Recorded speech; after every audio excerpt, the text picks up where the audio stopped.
ఓం శ్రీ గురుభ్యో నమ గం గణాధిపతయే నమ శ్రీమాత్రే నమ. ఈరోజు మనము 2026 మొదటి పక్షం ఫస్ట్ నుంచి 16 వరకు జరుగు గోచారం తీసుకుంటున్నాము ద్వాదశ రాశుల వారికి. ముందుగా తీసుకున్నట్లయితే మొదటి పక్షంలో ఏ గ్రహం ఏ రాశిలో తీసుకున్నట్లయితే శని రేవతి నక్షత్రంలో ఉన్నాడు, రాహు వచ్చేసి కుంభ రాశిలో ఉన్నారు, అలాగే రవి కుజుడు బుధుడు శుక్రుడు వచ్చేసి ఇక మీనరాశి ధనుడు రాశిలో ఉన్నారు, కేతు వచ్చేసి సింహరాశిలో ఉన్నారు, గురువు వచ్చేసి మిథున రాశిలో ఉన్నారు, చంద్రుడు వచ్చేసి ఈ యొక్క వృషభ రాశిలో సంచరిస్తున్నాడు. నెక్స్ట్ ధనురాశి ధనుర్లగ్నం తీసుకున్నట్లయితే మీకు మూలా నక్షత్రం 4 పాదాలు, పూర్వాషాఢ 4, ఉత్తరాషాఢ 1 పాదం కలిపి ధనుర్రాశి ధనుర్లగ్నం కిందకి వస్తుంది. మీ రాశాధిపతి చతుర్థాధిపతి అయినటువంటి బృహస్పతి మీకు ఈయన సప్తమంలో ఉన్నాడు. మీ రాశిని చూస్తున్నారు అంటే మిమ్మల్ని మీరు ప్రొటెక్ట్ చేసుకోగలుగుతారు, మీ స్థానాన్ని మీరు దక్కించుకోగల కెపాసిటీ మీకు ఏర్పడుతుంది. నెక్స్ట్ వచ్చేసి మీ యొక్క ఈయన కోణ దృష్టితోటి కుంభరాశి రాహువుని చూస్తున్నాడు. ఇక్కడ మీకు రాహు తృతీయంలో ఉన్నాడు. చక్కగా మీకు జీవితంలో మంచి మార్పు రావడానికి అయినా, ఎడ్యుకేషన్లో హై పొజిషన్కి వెళ్ళాలన్నా, జాబ్లో హై పొజిషన్కి వెళ్ళాలన్నా రాహు కూడా మీకు హెల్ప్ చేస్తాడు. కాకపోతే ఇక్కడ ఒక చిన్న ఇబ్బంది ఏంటంటే సర్పగ్రహం బృహస్పతి చూస్తున్నాడు. బృహస్పతి 9th హౌస్ వీక్షణతో చూస్తున్నాడు. రాహు మీకు ఫేవరబుల్గా ఉన్నట్టు కనిపిస్తాడే కానీ తన స్థితి రచ్చ తన యొక్క శతభిష నక్షత్రంలో ఉంటూ అందరికీ ఇబ్బంది కలిగజేస్తున్నాడు. రాహు సొసైటీకి, పర్సన్స్కి అందరికీ ఇబ్బంది కలిగజేస్తున్నాడు. కాబట్టి బృహస్పతి వీక్షణ ఉండడం అన్నది చాలా మంచిది, చాలా బాగుంటుంది. ఆయన కంప్రెస్ చేయగలుగుతాడు, ఆ ప్రాబ్లం నుంచి బయటపడగలరు. దీనికి ఒక చిన్న పాయింట్ ఏంటంటే ఈ యొక్క రాహువు వచ్చేసి శని హౌస్లో ఉన్నాడు, కుంభరాశిలో. శని వెళ్ళి బృహస్పతి రాశిలో ఉన్నాడు, గురువు ఇంట్లో ఉన్నాడు.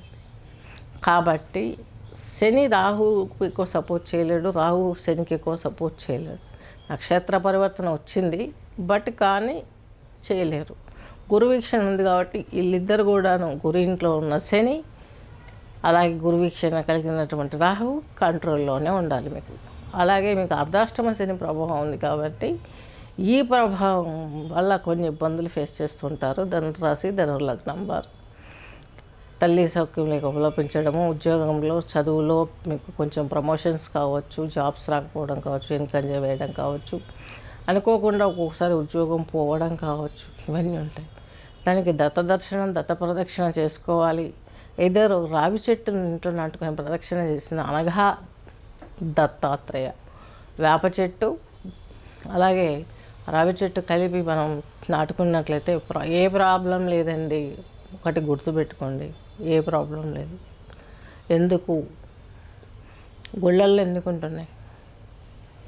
వేప చెట్టు రావి చెట్టు కలిపి నాటుతారు, వాటిని పూజిస్తారు, భక్తులు వెళ్ళి పూజిస్తారు. అక్కడ సంసారాలు ఉంటాయి, బ్రాహ్మణ్స్ ఉంటారు, అక్కడ పురోహితులు.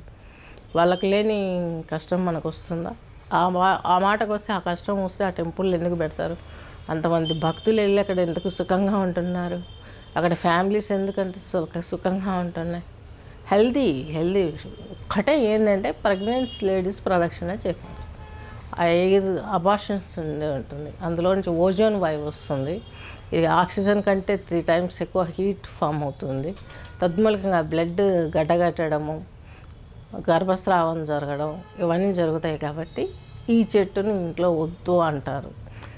గుడికి పోయినా అదే పరిస్థితి, అక్కడ ఉన్న ఫ్యామిలీ వాళ్ళకు కూడా ఇదే ప్రాబ్లమ్స్ వస్తాయి.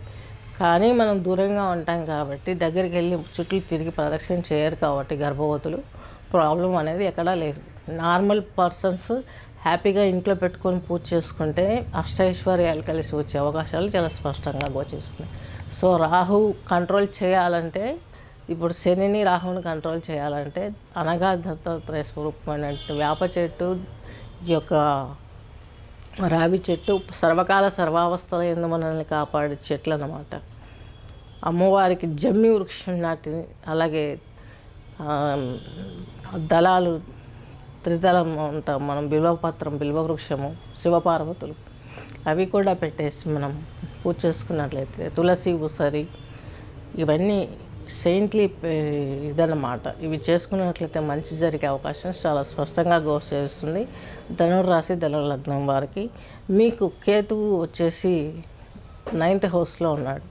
భావోద్వేగాలు అధికంగా ఉంటాయి. పూజలు పునస్కారాలు చేస్తారు. భక్తి పెరుగుతుంది. భగవంతుడు కూడా మిమ్మల్ని సంతోషంగా ముందుకు జరిపించడానికి ప్రయత్నం చేస్తాడు.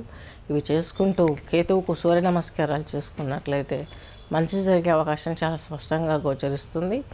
మీ యొక్క రాశిపతి మిమ్మల్ని చూడడం ఇక్కడ మీకు కుజుడు, రవి, బుధుడు, శుక్రుడు మీకు 6వ ఇంటధిపతి, లాభాధిపతి చక్కగా మీ రాశిలోనే ఉన్నాడు. చక్కగా యోగిస్తాడు. ఇప్పుడున్న ప్రాబ్లమ్స్ కూడా సాల్వ్ చేసే అవకాశం ఉంటుంది. పంచమాధిపతి అయినటువంటి, వ్యయాధిపతి అయినటువంటి కుజుడు మీ రాశిలోనే ఉన్నాడు.